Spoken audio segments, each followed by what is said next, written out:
దసరా బుల్లోడిని గుర్తుపట్టారో లేదు, నేను జగపతి బాబుని.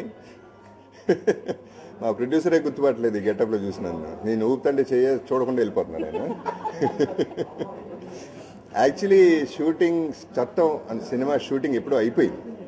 మళ్ళీ ఈ ట్రాక్ బ్రహ్మాండంగా వచ్చింది, ఇది సూపర్ కామెడీ ట్రాక్ అవుతుందని చెప్పి ఇది షూట్ పెట్టడం జరిగింది పర్టికులర్ 2 days. సో రేపటితో గుమ్మడికాయ పట్టడం జరుగుతుంది. 18th రిలీజ్ అనేది కూడా కన్ఫర్మ్ చేస్తున్నాం. సో ఇది ఒక 30 years బ్యాక్ వెళ్ళామన్నారు మనం. 35 years బ్యాక్ వెళ్ళి నా హీరోయిన్ నా పేరు అనమాట. ఇద్దరం లవ్ కపుల్. ఆ రోజుల్లో లవ్ ఎలా ఉంటుంది, ఎలా అది ట్రాజడీ అయ్యింది అనేది ఒక కామెడీ ట్రాక్ అనమాట. అందరూ తప్పకుండా ఎంజాయ్ చేస్తారు అనేది ఐఎమ్ ఎక్స్పెక్టింగ్. అలాగే ప్రతి ఒక్కళ్ళు కూడా గెటప్లు చూస్తున్నారు. నర్సింగ్ యాదవ్ కానీ, ఫిష్ వెంకట్ కానీ, అందరూ డిఫరెంట్ లుక్తో కనపడే ఎపిసోడ్ ఇది, ఫుల్ ఎపిసోడ్. నా ఉద్దేశం హనుమాన్ జంక్షన్లో ఒక ట్రాక్ ఉండేది, బ్రహ్మాండం ట్రాక్, చాలా బాగా పండింది. ఇది కూడా చాలా బాగా పండుతుంది అనేది నేను ఎక్స్పెక్ట్ చేస్తున్నాను.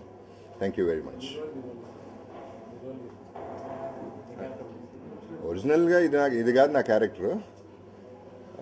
మెయిన్గా చట్టం అనేది తెలుసు కదా, మీ అందరికీ తెలుసు. పోలీస్ ఆఫీసర్ క్యారెక్టర్, కసబ్ని చంపే క్యారెక్టర్ అనేది ఫస్ట్ నుంచి మేము క్లైమాక్స్ మీద బ్యాంక్ చేసుకుని చేసిన సినిమా ఈ చట్టం. ఇప్పుడు ఈ track is just relief track in the first half అనమాట. And second half will be బాగా సీరియస్ టెన్స్గా ఉండే ఒక సెకండ్ హాఫ్ ఉంటుంది. అండ్ ఫైనల్గా కసబ్ని చంపటం, దాన్ని జస్టిఫై చేసుకోవడం కూడా జరుగుతుంది కోర్టులో. అండ్ ఇంతకుముందు అన్నట్టు అందరికీ కూడా, ప్రతి భారతీయుడికి కూడా కసబ్ మీద చాలా కోపం ఉంది. సో ఆ కోపం మేము ఈ సినిమా ద్వారా చూపించాం. మీరు దీన్ని చూసి ఆదరిస్తారని ఎక్స్పెక్ట్ చేస్తున్నాం. Thank you. ఈ 2 రోజులు షూట్ చేస్తుంది వచ్చేసి 1970s హీరో గారి ఫ్లాష్ బ్యాక్ ఎలా ఉంటుంది అనేది. యాక్చువల్గా మేము ఆయన పేరు కింద హీరోయిన్గా ఎవరైనా వేద్దాం అనుకుని హీరోయిన్ పేర్లు చెప్పాము. ఆయన ఎనానిమస్గా ఒకే పేరు చెప్పారు, గీతా సింగ్ని వేద్దామని. మేము చెప్తే ఏమైనా తిడతారేమో అనుకుని ఆ ఫీలింగ్ మాకు. బట్ ఆయన చెప్పడం అనేది ఇట్స్ ఎ గ్రేట్నెస్ యాక్చువల్లీ. ఎందుకంటే అది నేను కామెడీ వాడినా లేకపోతే కామెడీ అమ్మాయి నా పక్కన అనే ఫీల్ కాకుండా నా సెకండ్ హీరోయిన్ ఆ అమ్మాయి అని చెప్పి బాబు చెప్పారు. అది ఈ ట్రాక్ మొత్తం 70s జరుగుతున్న ఫ్లాష్ బ్యాక్ లాగా ఫన్నీగా ఉంటుంది ఇది మొత్తం. ఈ ట్రాక్తో సినిమా ఫినిష్ అయిపోతుంది. 18th రిలీజ్ చేయడానికి ప్లాన్ చేస్తున్నాం. చట్టం ఈ సినిమాలో తిరుపతి గారు చెప్పినట్టు నేను సెకండ్ హీరోయిన్ అన్నారు. చాలా హ్యాపీగా ఉందండి. ఎందుకంటే ఈ మధ్య అసలు అంత కమెడియన్స్తో చేశాను, బట్ ఫస్ట్ టైం నరేష్ గారి తర్వాత బాబు గారితో చేస్తున్నాను. చాలా హ్యాపీగా ఉంది. ఫస్ట్ ఆఫ్ ఆల్ మన నటికుమార్ గారికి, డైరెక్టర్ గారికి చాలా థ్యాంక్స్ అండి. సో స్పెషల్గా ఇద్దరు చూస్తే నాకైతే చాలా థ్రిల్లింగ్గా ఉంది. సో డెఫినెట్గా మీరు ఆదరిస్తారని అనుకుంటున్నాను. ఎందుకంటే నేను కితకితలో చాలా డిఫరెంట్ రోల్స్ చేశాను, బట్ ఫస్ట్ టైం ఇలా అటెంప్ట్ చేశాను. సో రియల్లీ హ్యాపీ అండ్ డెఫినెట్గా మీ అందరికి నచ్చుతుందని ఆశిస్తున్నాను. సో మీ సపోర్ట్ ఇలానే ఉండాలి అని కోరుతున్నాను. Thank you so much. మా విశాఖ టాకీస్ చిత్రం చట్టం రేపటితో పూర్తవుతుంది. రేపటితో గుమ్మడికాయ కొడుతున్నాం.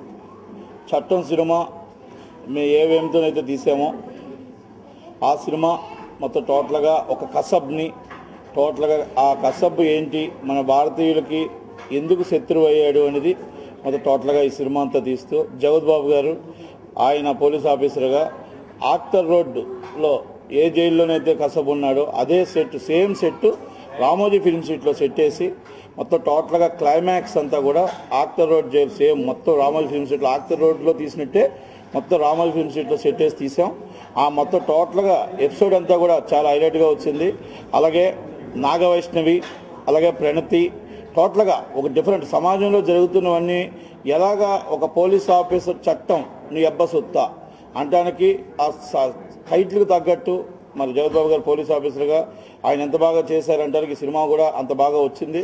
సినిమా డెఫినెట్లీ మా విశాఖ టాకీస్కి పెద్ద సినిమా అవుద్ది. 100% 400 ప్రింట్లతో ఈ నెల 18వ తారీఖు నాడు విడుదల చేస్తున్నాం. 10వ తారీఖు నాడు థియేటర్ ట్రైలర్ రిలీజ్ చేయాలని సన్నాహాలు చేస్తున్నాం. ఈ సినిమా మా కెరీర్లో 100% విశాఖ టైమ్స్ పెద్ద సినిమా అవుతుంది.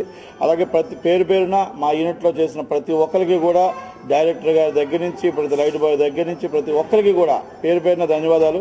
ఇది టైంకి పూర్తి కావడానికి ఒక నటికుమారి కారణం కాదు, అందరూ సహకరించి సహాయ సహకారాలు అందించి విశాఖ టాకీస్లో ఒక టైంలో ఒక బడ్జెట్లో సినిమా చేస్తున్నాం అంటే దాని అందరికీ కూడా కారణం కనుక వాళ్ళందరికీ నా ధన్యవాదాలు తెలియజేస్తూ థ్యాంక్ యూ.